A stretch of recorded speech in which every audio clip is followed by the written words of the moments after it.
Hello friends, देव studies से मैं पूनम कुमारी आपका बहुत बहुत स्वागत करती हूँ। दोस्तों, आज मैं आपके सामने हिंदी के 65 प्रश्नों का ऐसा सेट लेकर आई हूँ जो कि कई एग्जाम्स में रिपीटेड है और आगे भी जो है इन प्रश्नों के आने की संभावना बनती है। तो आइए हम लोग जो है इन प्रश्नों की ओर चलते हैं। तो इसमें पहला प्रश्न जो है हमारा वह है, हिंदी शब्द मूलतः जो है किस भाषा का शब्द है। तो 4 ऑप्शंस में इसका सी ऑप्शन आपका सही जवाब हो जाएगा कि हिंदी शब्द जो है आपका जो मूलतः है वह फ़ारसी भाषा का शब्द है। यानी हिंदी जो है फ़ारसी भाषा का शब्द है। हिंदी, हिंदू, हिंदुस्तान, ये इसी फ़ारसी भाषा से निकला हुआ है शब्द है। तो ये आपका सी ऑप्शन आपका सही जवाब हो जाएगा। अगले प्रश्न की ओर बढ़ते हैं। अगला प्रश्न है हमारा, ब्रह्म समाज की स्थापना कब हुई थी। तो ब्रह्म समाज की जो स्थापना है 1928 में की गई थी और यह जो है राजा राम मोहन राय की अध्यक्षता में जो है इस ब्रह्म समाज की स्थापना की गई थी। तो राजा राम मोहन राय की अध्यक्षता में 1928 में ब्रह्म समाज की स्थापना की गई थी। अगला प्रश्न है, आर्य समाज के संस्थापक कौन थे। तो आर्य समाज के संस्थापक जो है आपके दयानंद सरस्वती थे। यानी ब्रह्म समाज के राजा राम मोहन राय और आर्य समाज के जो है दयानंद सरस्वती थे। अगले प्रश्न की ओर बढ़ते हैं। अगला प्रश्न है हमारा, राष्ट्रभाषा के बिना जो है राष्ट्र गूंगा है, यह कथन जो है किसका है, यह पूछा जा रहा है। तो 4 ऑप्शंस में इसका बी ऑप्शन आपका सही जवाब हो जाएगा दोस्तों कि राष्ट्रभाषा के बिना जो है राष्ट्र गूंगा है। तो यह कथन जो है आपका महात्मा गांधी का है। तो इसका बी ऑप्शन आपका सही जवाब हो जाएगा। अगले प्रश्न की ओर बढ़ते हैं। अगला प्रश्न है, कांग्रेस की स्थापना कब हुई थी। तो कांग्रेस की जो स्थापना है 1885 में की गई थी और ए ओ ह्यूम की अध्यक्षता में जो है कांग्रेस की स्थापना 1885 में की गई थी। तो इसका ए ऑप्शन आपका सही जवाब हो जाएगा। अगला प्रश्न है हमारा, नागरी लिपि परिषद का मुख्यालय कहाँ है। तो नागरी लिपि परिषद का मुख्यालय जो है आपका दिल्ली में है। यानी ए ऑप्शन आपका सही जवाब हो जाएगा।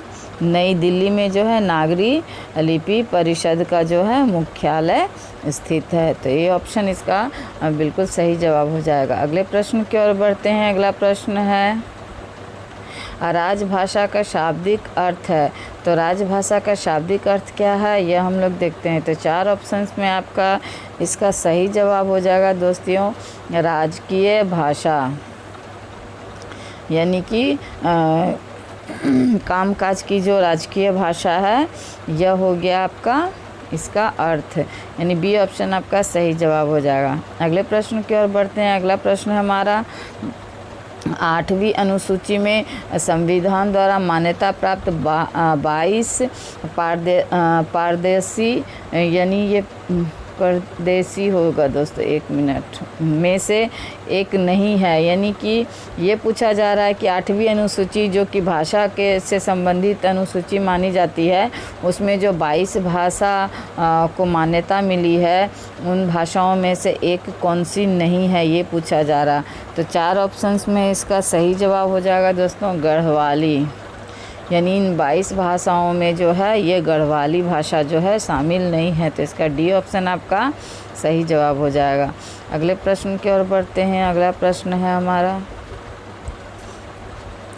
हिंदू हिंदुस्तान का नारा किसने दिया था। तो दोस्तों इसका जो है सही जवाब हो जाएगा आपको प्रताप नारायण मिश्र के द्वारा जो है हिंदू और हिंदुस्तान का नारा दिया गया था। यह जो फ़ारसी भाषा का से निकला हुआ शब्द है। तो इसका ए ऑप्शन आपका सही जवाब हो जाएगा। अगला प्रश्न है हमारा, हिंदी को राष्ट्रभाषा बनाने का विचार सर्वप्रथम कहाँ से उदित हुआ था। तो इसका सही उत्तर हो जाएगा दोस्तों बंगाल से। यानी हिंदी को जो है राष्ट्रभाषा बनाने का जो विचार है सर्वप्रथम जो है आपका बंगाल से उदित हुआ था। तो बी ऑप्शन इसका सही जवाब हो जाएगा। अगले प्रश्न की ओर बढ़ते हैं। अगला प्रश्न है हमारा, साहित्य अकादमी नई दिल्ली की स्थापना कब हुई? तो साहित्य अकादमी नई दिल्ली की स्थापना जो है 1954 में की गई थी। तो इसका बी ऑप्शन आपका सही जवाब हो जाएगा। अगले प्रश्न की ओर चलते हैं और अगला प्रश्न है हमारा, ब्रज भाषा का केंद्र कहाँ है? तो ब्रज भाषा का केंद्र जो है आपका मथुरा में है और ब्रज भाषा जो है मथुरा की ही भाषा है। तो ब्रज भाषा का जो केंद्र है वो आपका मथुरा यूपी में है। अगले प्रश्न की ओर बढ़ते हैं। अगला प्रश्न है,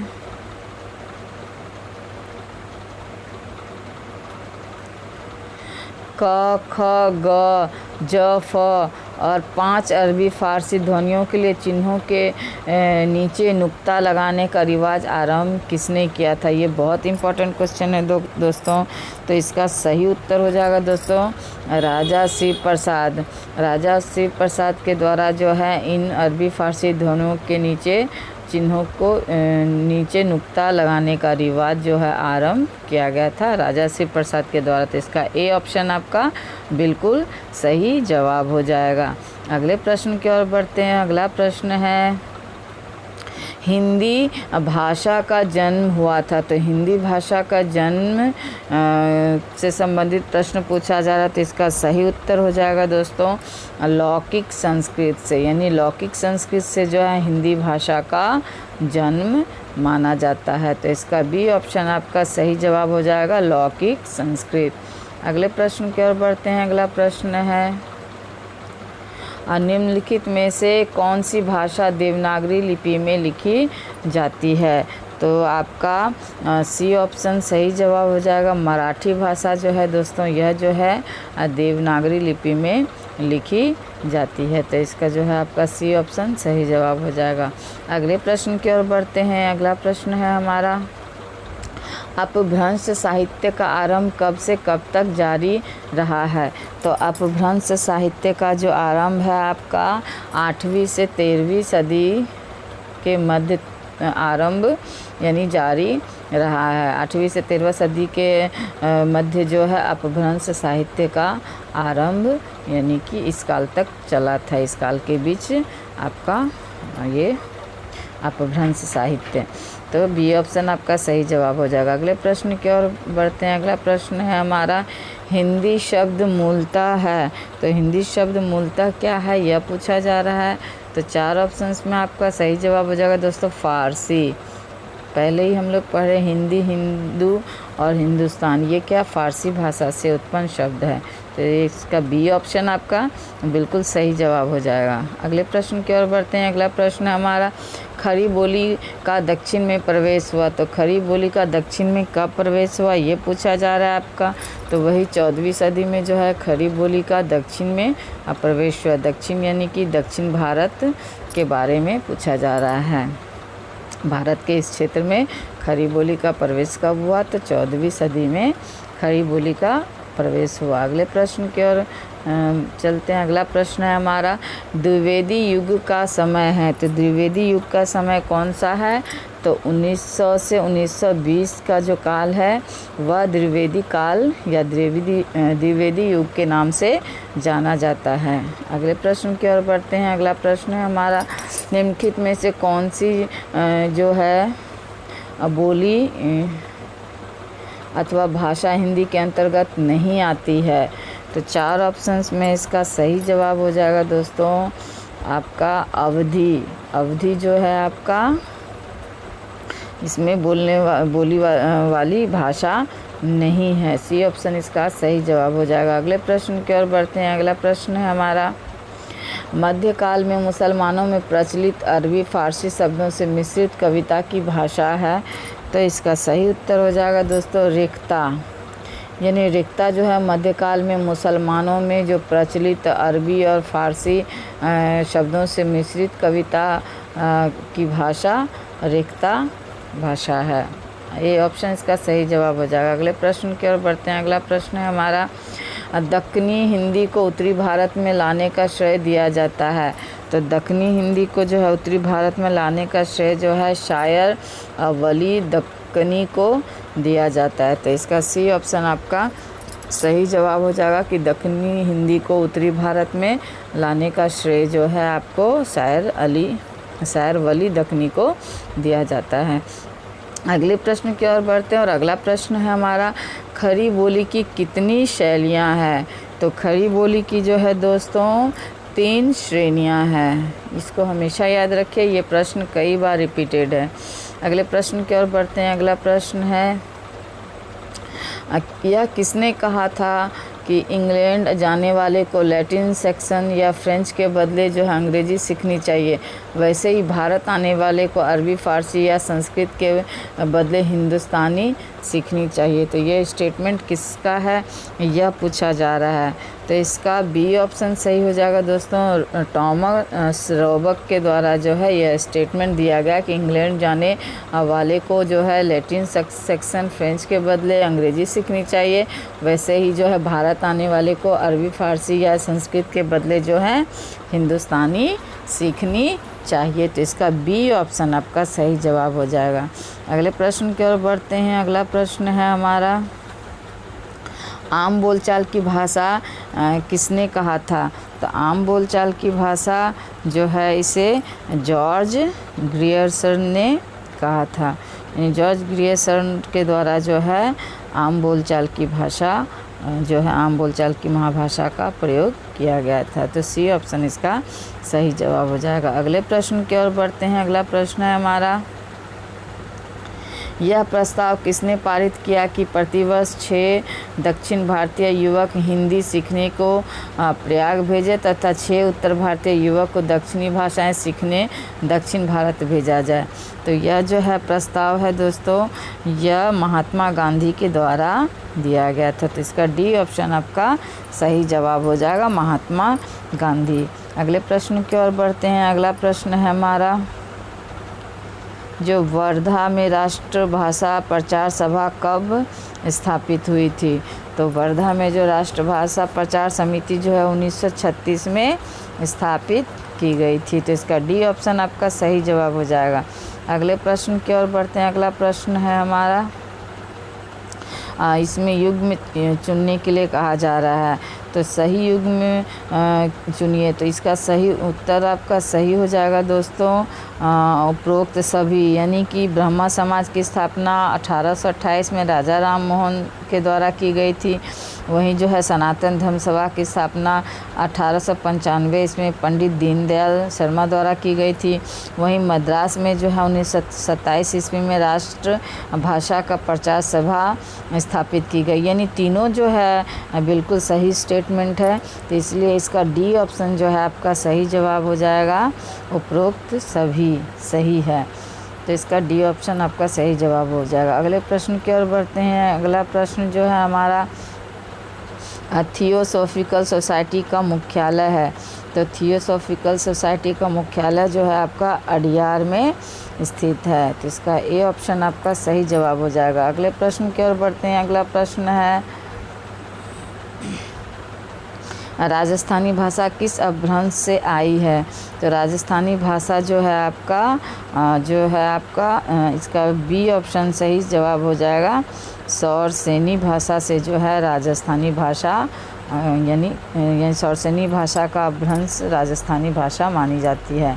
अगले प्रश्न की ओर बढ़ते हैं। अगला प्रश्न है हमारा, निम्नलिखित में से कौन भारोपीय परिवार की भाषा नहीं है?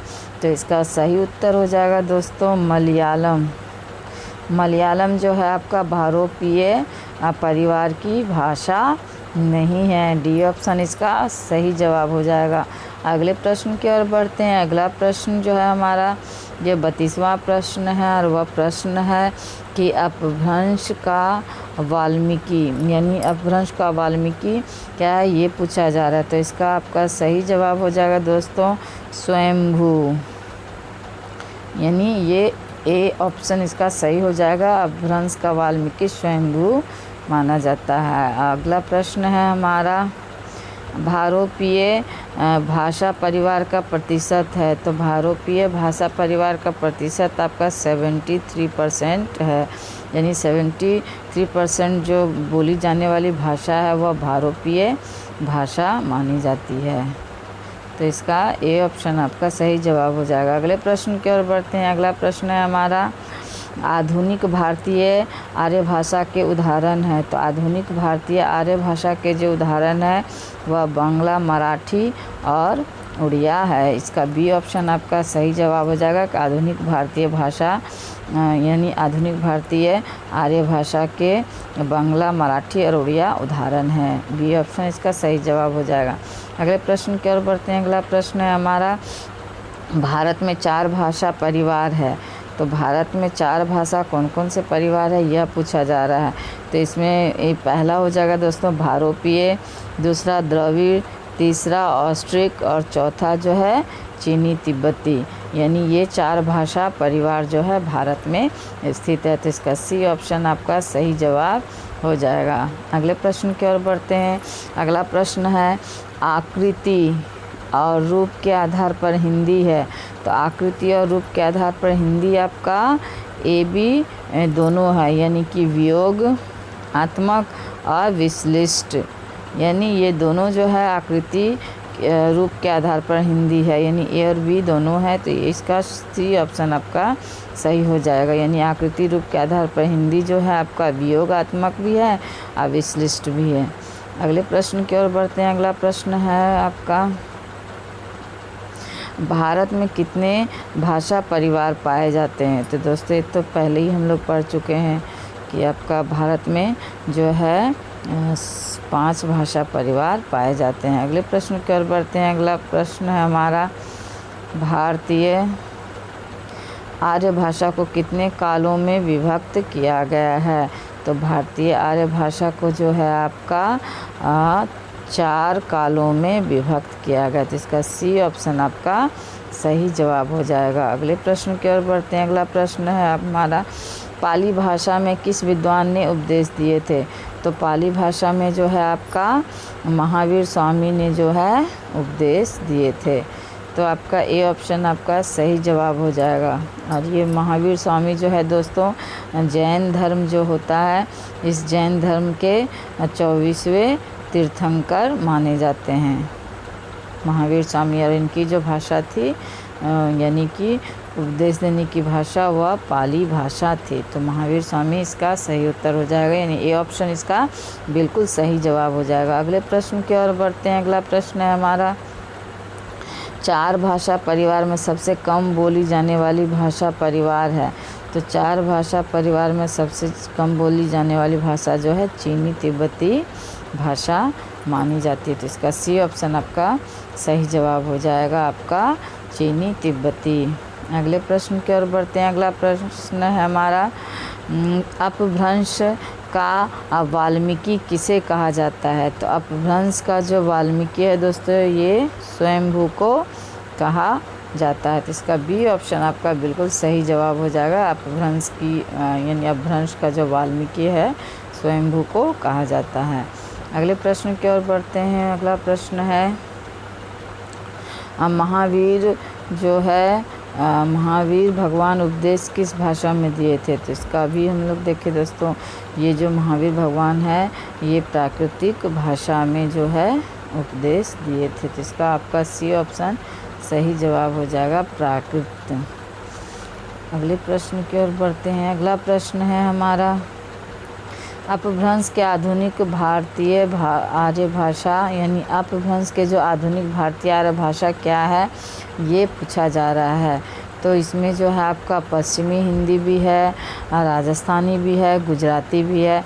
यानी इसका डी ऑप्शन आपका सही जवाब हो जाएगा कि अपभ्रंश जो है उसकी आधुनिक भारतीय भाषा जो है ये चारों है। तो इसका डी ऑप्शन सही जवाब हो जाएगा। अगले प्रश्न की ओर बढ़ते हैं। अगला प्रश्न है हमारा, पूर्वी हिंदी भ्रंश के अंतर्गत आती है।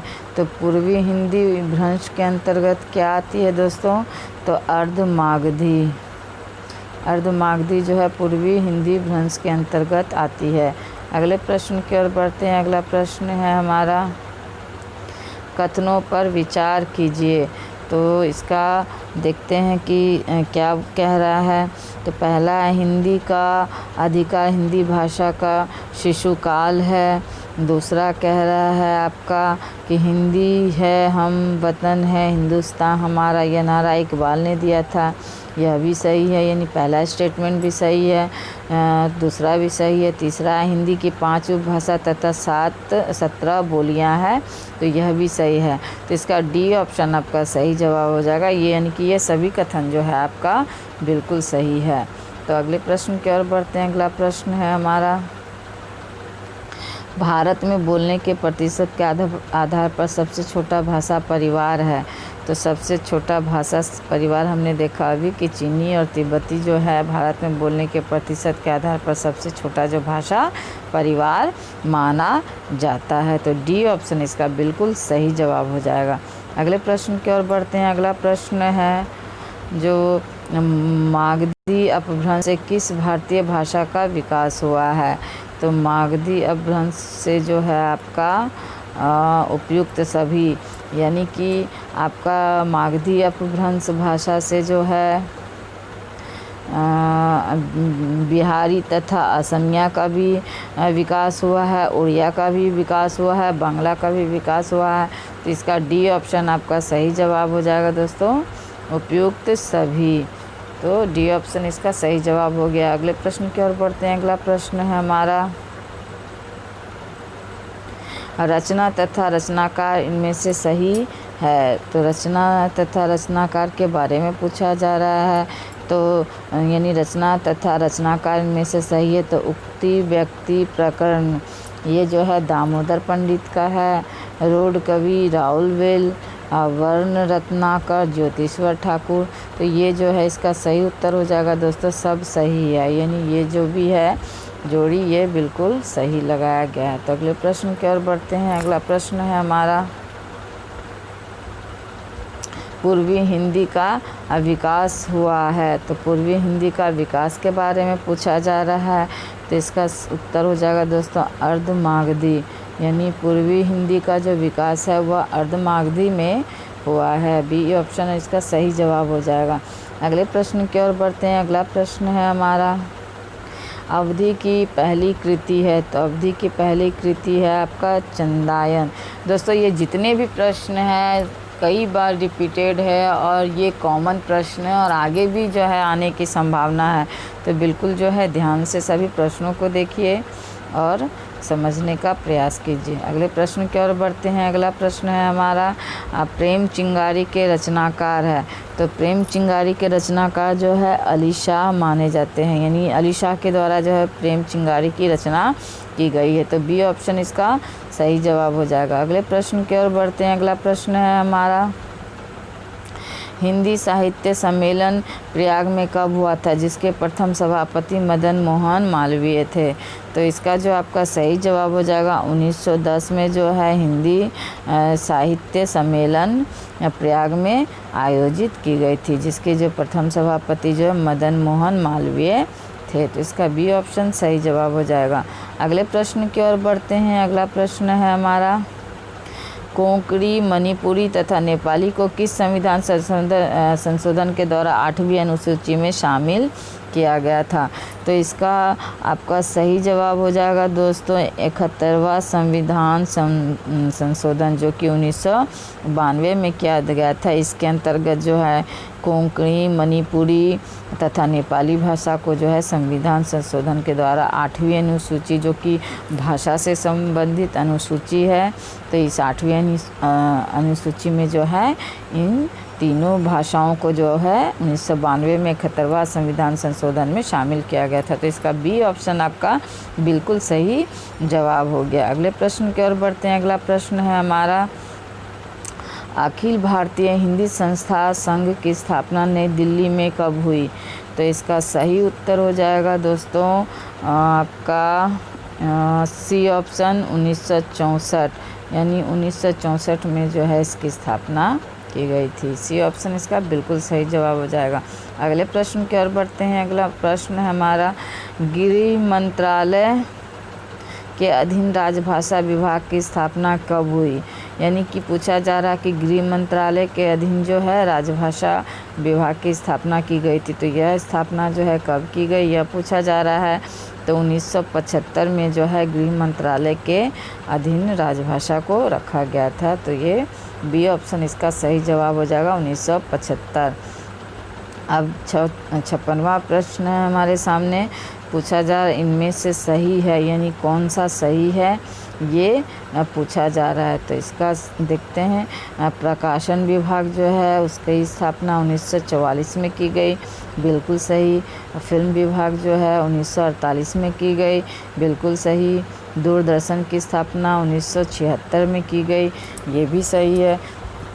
तो कुल मिला के इसका आंसर जो हो जाएगा आपका दोस्तों उपयुक्त सभी, यानी डी ऑप्शन इसका सही जवाब हो जाएगा, उपयुक्त सभी सही है। अगले प्रश्न की ओर बढ़ते हैं। अगला प्रश्न जो है हमारा 1936 में कांग्रेस के फैजपुर अधिवेशन की अध्यक्षता की गई थी। तो 1956 में जो है फैजपुर में जो अधिवेशन की गई थी कांग्रेस की, उसकी जो अध्यक्षता है वो आपका राजेंद्र प्रसाद के द्वारा की गई थी। इसका ए ऑप्शन आपका सही जवाब हो जाएगा। अगले प्रश्न की ओर बढ़ते हैं। अगला प्रश्न है हमारा 1938 में जो है कांग्रेस के हरिपुरा अधिवेशन की अध्यक्षता की थी। तो आपका इसका सही जवाब हो जाएगा दोस्तों जमुना लाल बजाज, यानी जमुना लाल बजाज के द्वारा जो है 1938 में कांग्रेस के हरिपुरा अधिवेशन की स्थापना की गई थी। तो बी ऑप्शन इसका सही जवाब हो जाएगा। अगले प्रश्न की ओर बढ़ते हैं। अगला प्रश्न है हमारा पश्चिमी राजस्थानी बोली है। तो पश्चिमी राजस्थानी बोली क्या है दोस्तों, ये पूछा जाए तो राजस्थान में जो है आपका मारवाड़ी बोला जाता है। तो मारवाड़ी पश्चिमी राजस्थानी बोली है। तो इसका सी ऑप्शन सही जवाब हो जाएगा। अगले प्रश्न की ओर बढ़ते हैं। अगला प्रश्न है जो आपका दूसरा विश्व हिंदी सम्मेलन 1976 में कहाँ हुआ था। तो आपका जो है इसका सही जवाब हो जाएगा दोस्तों पोर्ट लुई जो है मॉरिशस में जो है आपका 1976 में विश्व हिंदी सम्मेलन का आयोजन किया गया था। तो इसका सी ऑप्शन आपका बिल्कुल सही जवाब हो गया। अगले प्रश्न की ओर बढ़ते हैं। अगला प्रश्न है हमारा 2012 में नवा विश्व हिंदी सम्मेलन कहाँ हुआ था। तो इसका सही उत्तर हो जाएगा दोस्तों जोहान्सबर्ग में जो है इस यानी कि नवा विश्व हिंदी सम्मेलन का आयोजन किया गया था। तो इसका बी ऑप्शन आपका सही जवाब हो जाएगा। अगले प्रश्न की ओर बढ़ते हैं। अगला प्रश्न है हमारा इनमें से गलत है, यानी क्या गलत है 4 ऑप्शंस में ये पूछा जा रहा है दोस्तों। तो इसका है आपका